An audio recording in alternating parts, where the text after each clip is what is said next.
আবারও চলে এলাম আপনাদের মাঝে আর একটা রেসিপি নিয়ে। আজকে আমি করে দেখাবো অনুষ্ঠান বাড়ির মতো ছ্যাঁচড়া, মানে পুঁই ছ্যাঁচড়া রেসিপি। বিয়ে বাড়িতে এই রেসিপিটা সবাই খেতে খুবই পছন্দ করে, তো আমি এটা বাড়িতে বানিয়ে দেখাচ্ছি। আপনারা রেসিপিটা একটু দেখে নিন। এটা বানানো খুবই সহজ আর খেতে দুর্দান্ত স্বাদ। আমি নিজে এটা বানিয়ে খেয়ে দেখেছি, দারুণ স্বাদ। আপনারা এভাবে করে একবার বাড়িতে বানাবেন। তো চলুন রেসিপিতে যাওয়া যাক। আমি এখানে নিয়ে নিয়েছি কাতলা মাছের মাথা, আর এখানে আমি সবজি কেটে নিয়েছি। আমি এখানে সবজিগুলোকে ডুমো ডুমো করে কেটে নিয়েছি। আলু, বেগুন, কুমড়ো, বরবটি, আর নিয়েছি পটল, আর এখানে আমি দুটো কচু নিয়েছি। সবজিগুলোকে আমি ভালো করে কেটে ধুয়ে পরিষ্কার করে নিয়েছি। এরপর একটা প্লেটে তুলে নিয়েছি। এরপর আমি এদিকে একটা বসিয়ে দেব কড়াই।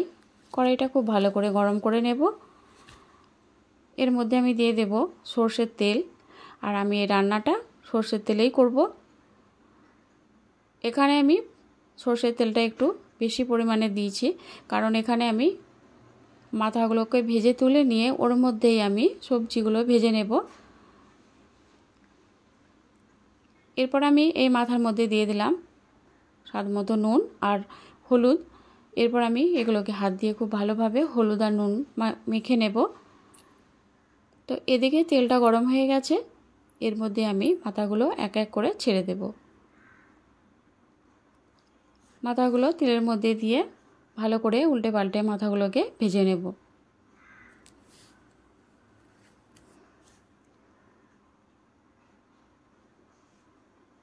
তো মাথাগুলো আমার ভাজা হয়ে গেছে। মাথাগুলোকে আমি এবার তুলে নেব। মাথাগুলো তুলে নিয়েছি, ওই তেলের মধ্যেই আমি ভেজে নেব সবজিগুলো। প্রথমে দিয়ে দিলাম আলু, এরপর আমি এখানে দিয়ে দেব কেটে রাখা পটল, কারণ এখানে যে সবজিগুলো একটু দেরিতে সেদ্ধ হবে, মানে শক্ত, সেগুলোকে আমি আগে থেকেই দিয়ে দিলাম। এরপর আমি এখানে দিয়ে দিলাম বরবটি। এর মধ্যে আমি দিয়ে দেব স্বাদ মতো নুন আর হলুদ, দিয়ে আমি এই সবজিগুলোকে ভেজে নেব।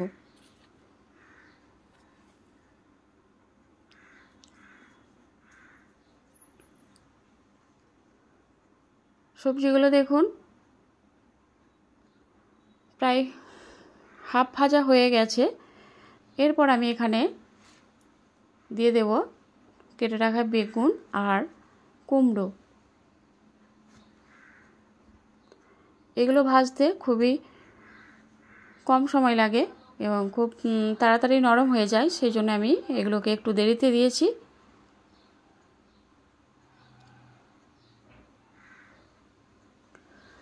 তো সব সবজিগুলো আমি উল্টে পাল্টে এভাবে করে ভেজে নেব। সবজিগুলোকে ভেজে আমি তুলে নিয়েছি।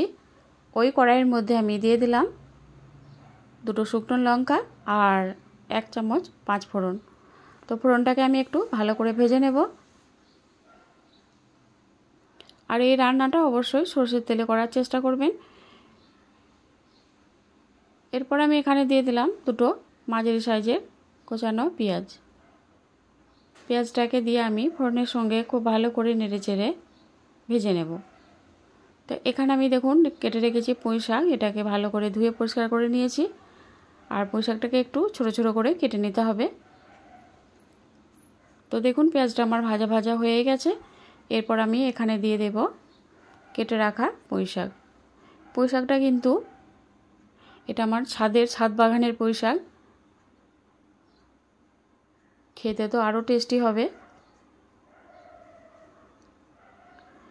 এখানে আমি দিয়ে দিলাম 1 চামচ হলুদ গুঁড়ো, 1 চামচ লঙ্কা গুঁড়ো, আর দিয়ে দেব 1 চামচ জিরে গুঁড়ো।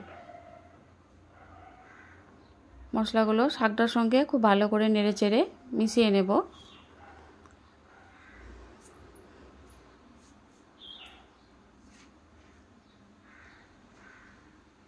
এরপর আমি এখানে দিয়ে দেব স্বাদ মতো নুন। নুনটা কমই দেব, কারণ আলুগুলো যখন ভেজেছিলাম সবজিগুলো তখন নুন দেওয়া হয়েছিল। দেখুন আস্তে আস্তে শাকটা নরম হয়ে যাচ্ছে। এখানে আমি দিয়ে দেব আদা রসুনের পেস্ট 1 চামচ। বন্ধুরা এখানে আমি কোনো পানি ব্যবহার করিনি আর পানি ব্যবহার করব না এই রান্নাটাতে। দেখুন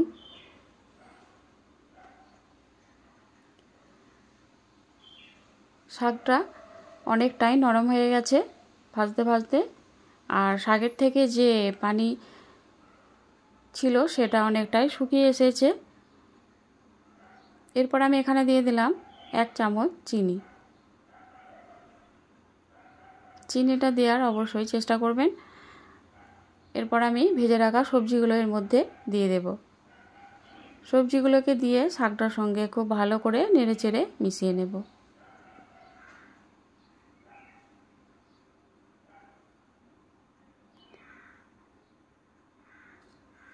তো এর সঙ্গে খুব ভালো করে নেড়েচেড়ে মিশিয়ে নিয়েছি।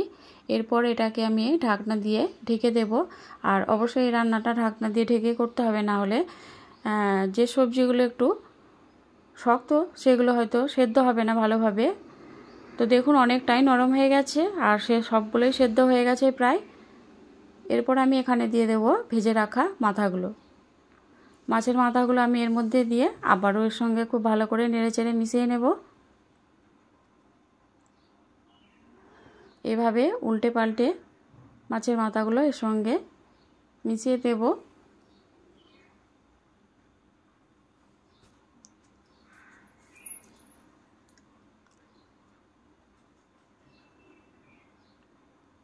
তো দেখুন রান্নাটা আমার প্রায় হয়ে এসেছে।